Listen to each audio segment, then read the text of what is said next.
Journal de bord, épisode numéro je sais plus combien. On est le mardi 5 mai 2026, il est 19h48. Je voulais te parler d'un sujet qui est selon moi super important, qui est de... Enfin attends, déjà je veux rentrer trop vite dans le sujet je pense. En fait, déjà, comment ça va dans ma vie? Mal, enfin mal, non pas mal, mais pas... L'école ça m'a saoulé. Ce matin je me suis levé, je crois, l'une des premières fois où vraiment j'étais dépressif, genre je ne voulais pas du tout aller à l'école. Tu vois, en temps normal, j'ai pas du tout envie d'aller à l'école. Mais je me lève, c'est chiant, c'est hyper chiant et tout, mais j'y vais. Mais là, cette fois-ci, j'étais à deux doigts de m'amputer une jambe pour ne pas aller là-bas. Genre, je ne voulais pas du tout. Donc, en plus, je savais que, c'est même pas, je voulais pas aller à l'école pour aller à l'école. C'est que je savais qu'on n'allait pas faire grand-chose, tu vois. Je commençais avec une heure d'anglais. On n'allait rien faire. Après, on avait histoire à la rigueur, on allait bosser un peu quand même, parce qu'il faut souligner quand même des bons profs, tu vois. En allemand, on n'allait rien faire, tu vois, et en plus, j'avais quasiment que des permes. J'ai cours, perme, tu vois. Tu vois, vas-y, c'est chiant. Et vu que j'ai plus mon ordi, vu que, oui, parce que Hugo, je sais qu'il va regarder ce journal de bord, c'est quasiment sûr, mais j'ai plus mon ordi parce que j'avais des devoirs en arabe et que je l'ai pas eu, je les ai pas fait. J'ai pas réussi à tout faire. Donc, bref, c'est pour ça que ça fait que j'ai 3 heures de perme, j'ai pas fait grand-chose. Ça va, j'ai discuté avec Pierre et Lucas. C'est deux mecs, ça fait... Je vais apprendre un peu plus à les connaître. J'ai regardé un peu du foot, les annonces sur le foot et tout. Et surtout ce que j'ai fait, je pense, c'est... J'ai... Qu'est-ce que j'ai fait d'autre? C'est... J'ai fait quoi? Bon, il y avait quelqu'un que je connaissais, c'est pour ça que je regardais comme ça, mais... Mais du coup, en gros, ce que j'ai fait, c'est que j'ai regardé les du foot. Et après, j'ai regardé un podcast tellement intéressant. Et tu vois, vu que j'avais pas mon ordinateur, et c'est pas une excuse, j'aurais pu faire quelque d'autre chose. Mais vas-y, ma santé mentale, elle était vraiment pas là, quoi. Et en plus, finalement, on a vraiment rien fait. Et j'étais tellement fatigué, je me suis endormi le matin et l'après-midi. L'après-midi, j'étais vraiment en train de me batailler pour avoir les yeux ouverts, c'était horrible. Quand tu dors comme ça, il y a un mec, il te touche pour te sursauter. Et ça, je parle à Hugo, qui dit hey, réveille-toi. Je te jure que, en fait, à ce moment-là, j'ai envie de lui mettre une baffe le plus profond de ma gueule, tu vois. Genre, laisse-moi dormir. Et même que tu parles, sa voix, elle est tellement désagréable. Quand t'as envie de dormir, mais laisse-moi. C'est horrible. C'est horrible, je vous jure. Là, je vais bien dormir aujourd'hui. On va se coucher super tôt, de toute façon. Parce que là, je peux pas. Enfin, c'est pas je peux pas, c'est que je peux pas, tu vois. Du coup, bref, ça me saoule. Donc voilà, j'ai fait un peu le débrief de ma journée. Je suis rentré, je me suis entraîné. Là, je vais essayer de finir mes devoirs d'arabe pour récupérer mon ordi. Comme ça, je vais bosser. Et je voulais te parler d'un truc, du coup, ce que je parlais. Parce que j'avais une discussion avec ma mère. Parce que actuellement, je lui parle beaucoup, tu vois. Parce que mes notes, c'est catastrophe. Tu vois, c'est catastrophe, quoi. Et en fait, je lui parlais et tout. Et elle me dit, ouais, frérot. Enfin, frérot, je me dis pas frérot. Elle me dit, ouais, euh, tu négliges trop l'école, tu vois. Elle, c'est tout, en fait, la plupart de nos disputes, c'est à cause de l'école. Et je vous jure que l'école, ça me tue ma vie. J'ai une rage contre ça parce que à chaque fois qu'on se dispute avec ma mère, c'est l'école. À chaque fois qu'il y a un problème, c'est l'école, tu vois. L'école. Ça me saoule, tu vois. Et on discute et tout. Elle me dit, ouais, ouais, tu négliges trop l'école pour tes passions, tu vois, YouTube, quoi. Genre, pour t'amuser, tu vois, pour kiffer, tu vois. Et oui, c'est vrai. Mais elle m'a dit, ouais, la cigogne, fais attention à la cigogne et la fourmi. Déjà, d'où elle me sort des fables, je sais pas. Est-ce que bref, elle me sort une fable. Et en gros, pour expliquer la cigogne et la fourmi, je sais plus qui est qui, mais en gros, je crois la cigogne ou la fourmi, je sais plus. Il y a une des deux. Elle s'amuse pendant tout l'été. Et l'autre, elle fait que bosser. Et après, bah, l'hiver, celle qui a bossé, elle s'est créée une maison, quoi. Et l'autre, elle a pas de maison. Et du coup, elle va mourir, je crois. Ou elle va toquer pour demander, etc. Tu vois. Et alors l'autre, elle s'est amusée, tu vois. En gros, il faut pas profiter et tout. Et après, le jour où tu auras besoin de travailler, ah moi j'ai plus rien, je peux plus me nourrir, etc. Parce que j'ai pas de boulot, je suis SDF, quoi, tu vois. Et c'est vrai, tu vois, je peux comprendre son point de vue. Mais sauf que, en fait, je, n- on peut voir les vidéos comme moi, je m'amuse, je suis distrait avec mes potes, etc. Sauf que c'est pas vraiment, il y a pas que ça. Quand je fais une vidéo, je m'améliore en termes de parler, tu vois, devant la caméra, storytelling, même ça, elle savait pas ce que c'est le storytelling. Euh, je développe des compétences, la création de contenu, créer une audience, euh, le montage, tu vois, créer une histoire, etc., développer des sentiments. J'améliore tout ça en faisant quoi? En faisant juste des vidéos, tu vois. Et je sais pas, pour moi c'était logique, tu vois, mais pour elle, elle a l'impression que je m'amuse, tu vois. Et je néglige l'école, etc. Et que plus tard, je vais le regretter, tu vois. Ce qui n'arrivera pas. Ça, je sais que je regretterai pas parce que, de toute façon, je, c'est même pas que je suis confiant. C'est juste que je me dis que je me vois pas regretter l'école. Tu vas me dire, ah, j'aurais dû bosser parce que, de toute façon, quoi qu'il arrive, je n'aurais jamais fait plus d'études. Attends. Quoi qu'il arrive, j'aurais pas fait des études. Donc, bref. Et en fait, après, on parlait et tout. Et juste avant, on parlait, carrément, je te jure, j'ai enregistré la con, j'ai filmé, parce que je savais qu'un jour, ça allait devenir culte. Et on parlait et tout. Et elle me dit, ouais, youtubeur, c'est pas un vrai métier, tu vois. Déjà, ça me pose problème, parce que, tu vois, on est en 2010, 2020, on est au début de YouTube. Tu vois des mecs dans leur chambre faire des vidéos, vas-y, je peux comprendre pourquoi les premiers youtubeurs se faisaient pas harceler, mais les gens disaient, ouais, c'est pas un vrai métier, parce que ça, vas-y, c'est pas... Enfin, je, je me mets à la place, attends. Du coup, je me mets à la place des gens. Et je me dis, ouais, en vrai, de loin... Enfin, je peux comprendre, tu vois, tu fais juste des vidéos, tu fais des vidéos et tu gagnes de l'argent comme ça, tu gagnes ta vie. Et, enfin, même si, en vrai, c'est pas une raison, mais tu vois, vas-y, je peux comprendre, tu vois. Même si, mais là, on est en 2026, genre, enfin, est-ce qu'il n'y a pas assez de preuves pour montrer que la création de contenu, enfin, tu peux vivre de ça, tu vois, genre, est-ce que, je sais pas, j'ai l'impression que, tu vois, c'est des phrases bateau comme qu'on sortait en 2010, 2020, tu vois, max.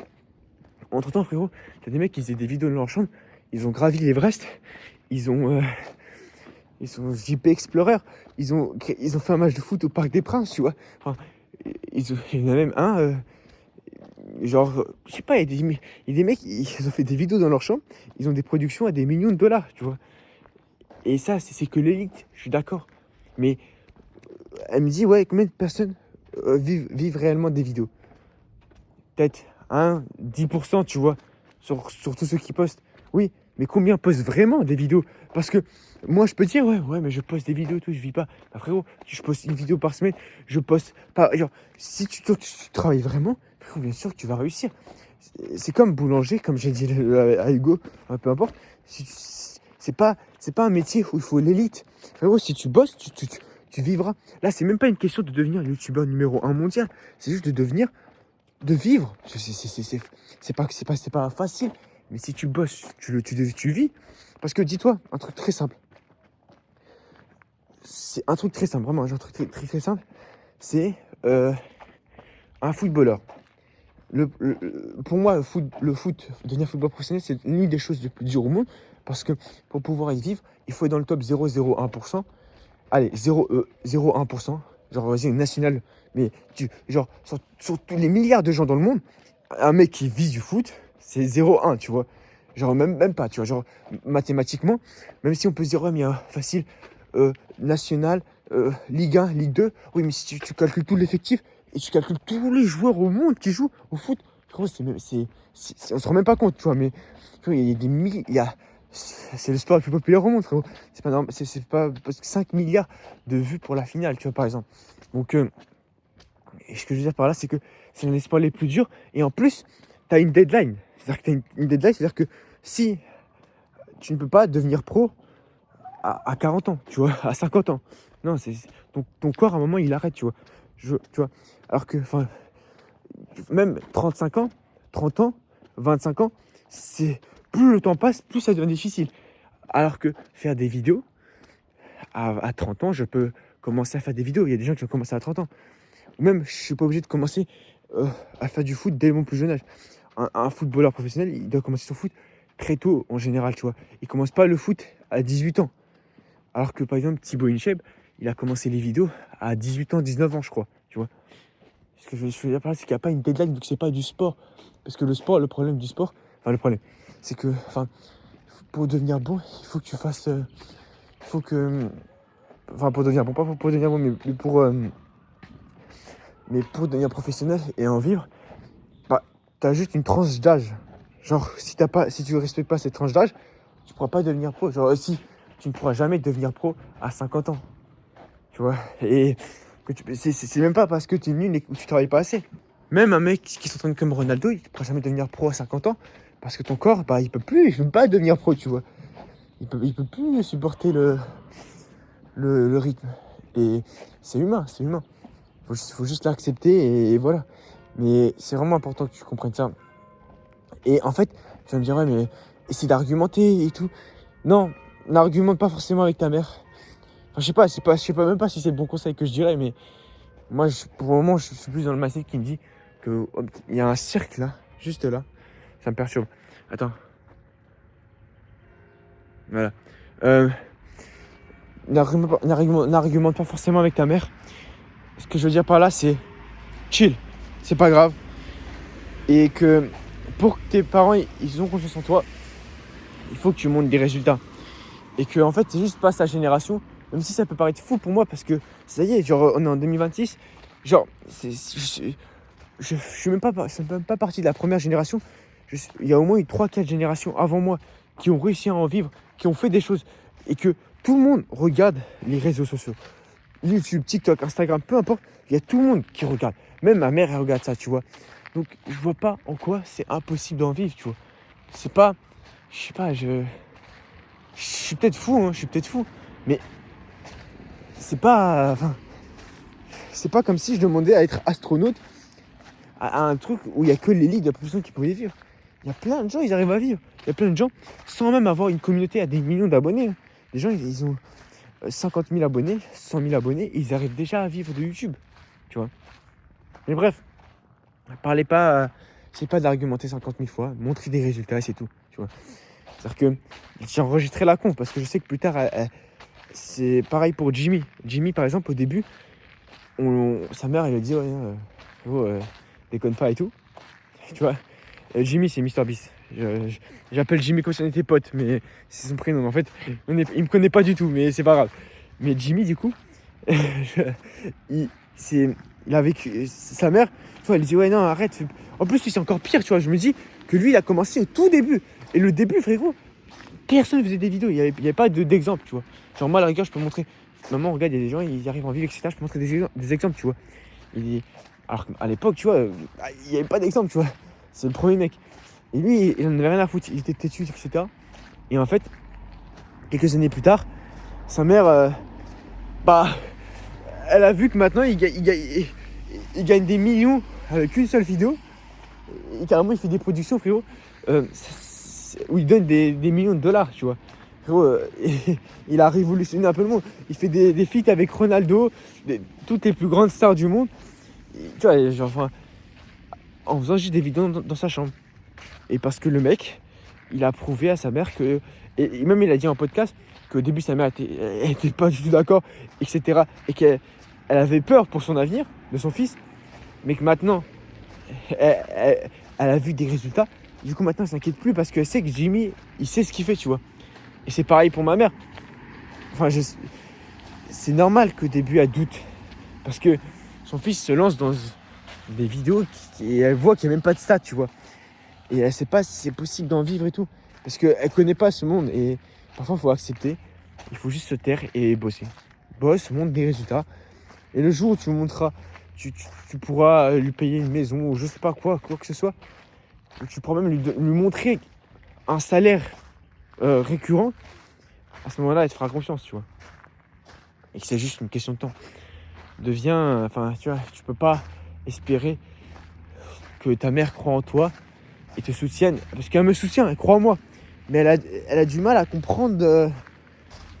Tu vois, genre, elle fait beaucoup de choses pour moi. Mais elle a peur que je néglige trop l'école. Mais en fait, je te dis il y a un truc, Hugo, il m'a dit: «Ouais, le bac, c'est important. Au moins, tu as une sécurité et cetera». Mais ferme ta gueule. Enfin, bon, enfin, je suis trop violent. Ah, mais attends. Non, mais non, mais ce que je veux dire, en fait, ce que je ce que je veux dire par là, c'est que j'ai une sécurité, OK. Par rapport à quoi? Par rapport à quoi? Genre, un bout de papier, ça va me donner une sécurité. Après, peut-être je me trompe complètement et c'est moi qui va finir SDF, tu vois? Genre, les gars, je n'ai pas la science infuse. Et remettez-vous toujours en question sur ce que je dis en vidéo parce que peut-être que j'ai actuellement, dans 10 ans, bah, là, à la date où vous regarderez cette vidéo, bah, en fait, ce sera tout faux et que j'aurais changé d'avis, tu vois? Et j'aurais dit cela. Donc, enfin, ayez un esprit critique, vérifiez toujours vos sources, etc. Enfin, c'est important. Faites pas confiance à Elias qui a 15 piges. Peut-être il dit n'importe quoi et que plus tard je vais m'en retourne. Mais ce que je veux dire, c'est que moi pour le moment, hein, avec mon œil d'adolescent puceau, bah non, c'est pas un bout de papier qui va te donner sécurité. La sécurité, c'est les vidéos que je fais.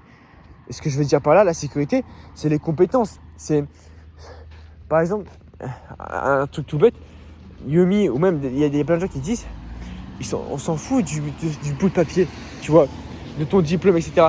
Si je te demande de me faire un montage, si tu sais bien le faire, je m'en fous que tu as fait des études audiovisuelles, que tu as fait ceci, cela, ou que tu as fait des montages dans ta cave. Si tu sais le faire, tu me le fais et c'est tout, tu vois. Comme MrBeast, il a dit qu'il ne recrutait pas des gens parce qu'il avait ce diplôme, etc. Non, il s'en fout. Si tu sais faire ce que je te demande, bah c'est bon, je t'engage, tu vois. Et les compétences, et c'est l'important, c'est d'avoir des compétences. Et je sais que il n'y a pas de raison que je devienne pauvre parce que si là je m'améliore en montage, frérot, je peux faire facile, faire facturer. Oh, vas-y, très simple. Un montage pas très compliqué à faire, mais qui est surtout long, tu vois. Genre les grosses productions qui sont pas très compliquées, mais c'est super long. Genre, c'est pas le montage où il faut un moteur de inox, tu vois, par exemple, pour faire des montages comme ça, mais c'est hyper long. Bah, ça, je peux le faire, tu vois. Et si j'enchaîne et tout, je pourrais facile, enfin facile, déjà générer facile 1000 euros, 2000 euros par mois, tu vois. Juste en faisant des montages. Parce que c'est une qualité qui est beaucoup redemandée et parce que les gens sont prêts à investir beaucoup pour se libérer du temps, tu vois. Et en plus, enfin, tu vois ce que je veux dire. En plus, si je rends des deadlines, mais pourquoi tu me dis, ouais, mais alors pourquoi tu fais pas des montages pour gagner un peu d'argent, etc. Si tu en as besoin. Oui, c'est ce que je devrais faire. Mais je veux construire un truc de moi-même. C'est-à-dire que je veux monter des vidéos de moi, tu vois. Et ça prendra plus de temps. Parce que là, si je monte une vidéo pour quelqu'un, il me paye directement. Alors si je monte des vidéos pour moi, vu que j'ai pas la monétisation, je suis pas payé, tu vois. Je gagne pas d'argent. Du coup, tu vas me dire, bah, alors c'est nul, etc. Oui, on peut se dire que c'est. Mais pourquoi tu fais ça? Parce que moi, je veux vraiment créer une vraie chaîne. Je veux vraiment créer un truc et ça prendra peut-être plus de temps. Mais à la fin, je serai plus gagnant, tu vois. Genre, un mec qui fait des montages tout le temps pour des gens, un mec qui fait des montages pour sa propre vidéo, etc., qui se crée un truc par rapport à lui, il marque par rapport à lui, c'est plus rentable, tu vois. Et je prends plus de plaisir à faire ça, tu vois. Mais ça veut pas dire que cet été, peut-être que je ferai des montages pour des gens pour gagner un peu d'argent. C'est pas exclu. Je pense même faire ça. Mais je veux juste vraiment que tu comprennes ça, que ça sert à rien de négocier avec tes parents, hein, à essayer de... Non, dis-leur, vas-y, laisse-moi un an, etc. Peu importe. Et tu as une deadline, tu montes des résultats. Monte des résultats. Parce que tu le veuilles ou non, c'est normal qu'elle ait peur. C'est normal qu'elle ait peur. Frérot, son fils, il va s'engager dans quoi? Il va faire des vidéos sur YouTube. Bref, en tout cas, abonne-toi, like, partage, commente. Tu connais la routine. Ciao.